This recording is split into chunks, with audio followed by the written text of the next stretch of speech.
va parler du Roi Maléfique de Holly Blake. Donc c'est le tome 2 du Prince Cruel. Donc si vous voulez pas vous faire spoiler sur le tome 1, cette vidéo n'est pas pour vous, arrêtez-vous là et revenez dans le premier tome où je ne spoil la première vidéo pardon, où je parle du premier tome et je ne spoile rien.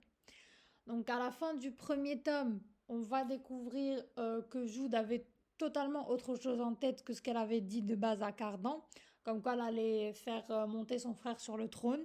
C'est toujours d'actualité, sauf que le temps que son frère devienne adulte, ben elle a mis la couronne sur la tête de Cardan, sans le prévenir avant. Et c'était épique comme scène, comme je vous l'ai dit. Il y a des bons trucs dans le tome 1, mais franchement j'ai largement préféré ce tome-là, Le Roi Maléfique, au tome 1.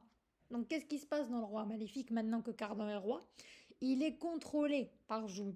Ils ont passé un accord et du coup il doit faire tout ce qu'elle lui dit de faire. Il n'a pas le choix. Et lui il déteste ça. Et c'est dans ce tome qu'il va y avoir une petite romance entre les deux.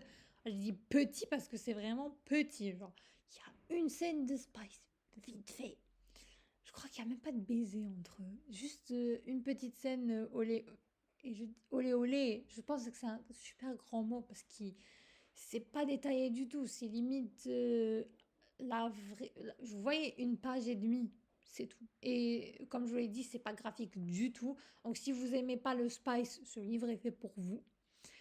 Et dans ce livre aussi, il va y avoir d'autres enjeux parce que Jude est devenue l'ambassadrice de Cardan et elle va être mise dans des positions très très difficiles par les haters qui la détestent parce que personne ne comprend pourquoi Cardan l'a choisie elle. Mais vous et moi, on sait qu'il est manipulé par elle, donc il n'a pas le choix, il fait tout ce qu'elle lui dit. Et c'est là qu'on va voir à quel point Cardan tient à elle. J'ai largement préféré le comportement de Cardan dans ce tome que le premier. Là, oui, là, on sent qu'il aime Jude. Enfin, parce que dans le premier tome, je me demandais ce qu'elle lui trouvait ou ce qui lui... Enfin, pourquoi, quoi? Franchement, ce qu'il lui trouvait, si je comprends. Jude est une badass, c'est une femme forte et elle, contrairement à toutes les autres, elle va pas se plier à chaque volonté qu'il lui demande.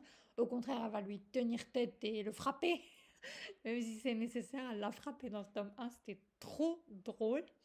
Elle m'a même mis un couteau sous la gorge, genre la fille, je comprends pourquoi il l'aime. Je comprends pas pourquoi elle l'aime. Je comprends vraiment pas.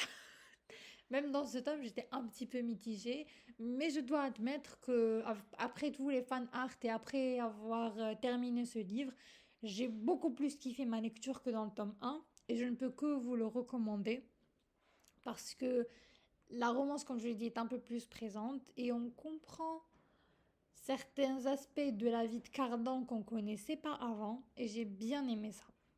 J'ai même plus que bien aimé, je peux dire que j'ai adoré ce tome comparé aux autres.